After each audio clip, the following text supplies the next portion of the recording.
তৈরি করে নিলাম একদম হাতের কাছে থাকা কিছু জিনিস দিয়ে চিকেন শর্মা। চিকেন শর্মাটা দেখতে যেরকম সুন্দর হয়েছে, এটা খেতেও কিন্তু অনেক মজা, কিন্তু ভাজা পোড়া খেতে ভালো লাগে না। তা আমরা যদি ইফতারিতে এরকম হেলদি করে একটি ইফতারি তৈরি করে নেই, তাহলে কিন্তু সারাদিন রোজা রাখার পরে এই হেলদি ইফতারিটা যদি খাই তাহলে শরীরের জন্য কিন্তু অনেক উপকারী। তো চলুন কথা না বলি, এত সুন্দর চিকেন শর্মাটা কিভাবে কি দিয়ে তৈরি করে ফেললাম সেটা একটু দেখে নেই। চিকেন শর্মার ডোটা তৈরি করে নেব। আমি এখানে 2 কাপ ময়দা নিয়ে নিচ্ছি। আমি এখানে পরিমাণ মতো লবণ দিয়ে দিলাম, টেবিল চামচ চিনি দিয়ে দিচ্ছি, চামচ ইস্ট দিয়ে দিচ্ছি, মিশিয়ে নেব। দিয়ে দিচ্ছি রান্নার রেগুলার তেল 2 টেবিল চামচ। দিয়ে দিচ্ছি 1 কাপ কুসুম গরম দুধ। আপনারা কিন্তু কুসুম গরম পানি দিয়ে ডোটা তৈরি করে নিতে পারেন। আমি পুরো 1 কাপই দিয়ে দিলাম।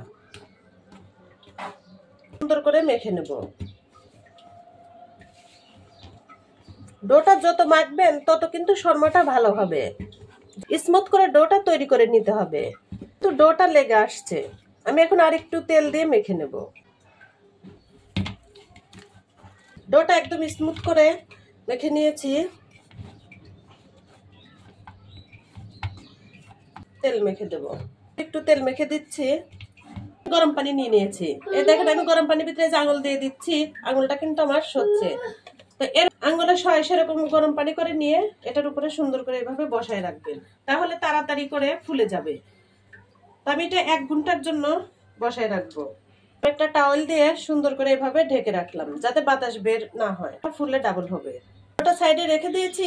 এখন আমি চিকেন ম্যারিনেট করে নেব। এখানে আমি মুরগির বুকের মাংস 1 পিস নিয়ে নিয়েছি। তো আমি এখানে পরিমাণ মতো মরিচের গুঁড়া দিয়ে দিচ্ছি। যতটুকু জাল খেতে চান সেই পরিমাণে মরিচ দিয়ে নেবেন। 5 চামচ ধনার গুঁড়া দিয়ে দিলাম, ভাজা জিরার গুঁড়া দিয়ে দিলাম, লবণ দিয়ে দিচ্ছি। 1 টেবিল চামচ ভর্তি করে টক দই দিচ্ছি, আধা চামচ সিরকা। আপনাদের হাতের কাছে যদি টক দইটা না থাকে তাহলে আপনি গুঁড়া দুধটা দিয়ে নিতে পারবেন। গুঁড়া দুধ আর সিরকা দিলে টক দইয়ের কাজ করে ফেলবে। চিকেনটা আমি মেখে নিয়েছি, এখন আমি আধা ঘন্টার জন্য এটা রেস্টে রেখে দেবো। ফিরে আসলাম আধা ঘন্টা পরে, চিকেনটা আমার ম্যারিনেট করা হয়ে গিয়েছে। তো আমি এখন চুলায় চলে যাব, আগে চিকেনটা রান্না করে নিই। প্যানের ভিতরে পরিমাণ মতো তেল দিয়ে দিয়েছি। আমি এখন ম্যারিনেট করা চিকেনটা দিয়ে দেবো। লো হিটে দিয়ে আমি এখন চিকেনটা সিদ্ধ করে নেব। এর ভিতরে পানি দেওয়ার প্রয়োজন নেই, চিকেন থেকে যে পানি বের হবে সেটা দিয়ে হয়ে যাবে। এই যে দেখেন চিকেন থেকে কত পানি বের হয়েছে, এই পানিতেই সিদ্ধ হয়ে যাবে। চিকেনটা সুন্দর হয়ে গিয়েছে, আমি এখন নামিয়ে নেব। চিকেনটা নামিয়ে নিয়ে আমি এখন রুটিটা তৈরি করে নেব। ডোটা ফুলে একদম ডাবল হয়ে গিয়েছে, আমি আস্তে করে চাপ দিয়ে বাতাসটা বের করে নেব। সুন্দর হয়েছে মাশাআল্লাহ ডোটা। এভাবে ডোটা তৈরি করলেই কিন্তু চিকেন শর্মাটা ভালো হবে। লেচি করে নেই, দেখে 2 কাপ ময়দায় আমার কয়টা রুটি হয়। 2 কাপ ময়দা আমি 5টা লেচি করে নিয়েছি। তো আমি এখন রুটিগুলো বানিয়ে একটু ময়দা ছিটিয়ে নিচ্ছি।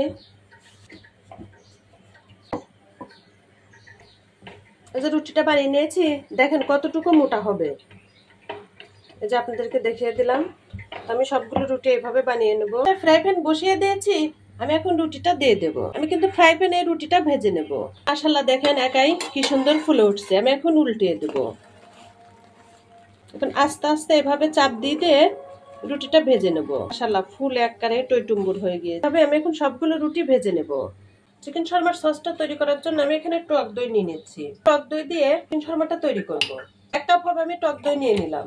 2 চামচ চিনি দিয়ে দিচ্ছি, 4 চামচ সাদা গোলমরিচের গুঁড়া দিয়ে দিলাম, টমেটো সস। এখন সুন্দর করে একটু মিশিয়ে নেব। এই যে একদম সুন্দর হয়েছে। নিয়ে নিলাম, রুটিতে সসটা ছড়িয়ে দেব। আমি চিকেন দিয়ে দেব। এখানে আমি এখন শসা কুচি দিয়ে দেব। এটার উপর দিয়ে আমি আবার সসটা দিয়ে নিচ্ছি। এই সসটা যত দিবেন খেতে তত মজা লাগবে।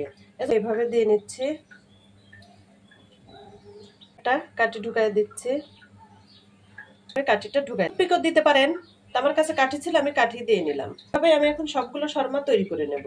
এই যে আমার চিকেন শর্মাগুলো রেডি, দেখেন কত সুন্দর হয়েছে মাশাআল্লাহ। একদম রেস্টুরেন্ট স্টাইলে ঘরেই তৈরি করে ফেললাম চিকেন শর্মা। আমার এই চিকেন শর্মার রেসিপিটা যদি আপনাদের কাছে ভালো লেগে থাকে তাহলে আমার ভিডিওতে একটা লাইক দিয়ে আমার ভিডিওটা শেয়ার করে দিবেন। আজকের মতো বিদায়।